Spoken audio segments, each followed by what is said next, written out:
بسم الله الرحمن الرحيم والشمس وضحاها والقمر إذا تلاها والنهار إذا جلاها والليل إذا يغشاها والسماء وما بناها والأرض وما طحاها ونفس وما سواها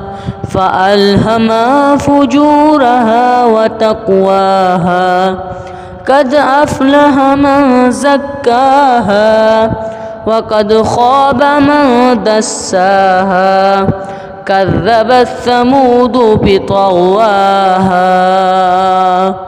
إذ انبعث أشقاها فقال لهم رسول الله ناقة الله وسقياها فكذبوه فعقروها فدمدم عليهم ربهم بذنبهم فسواها ولا يخاف عقباها صدق الله العظيم.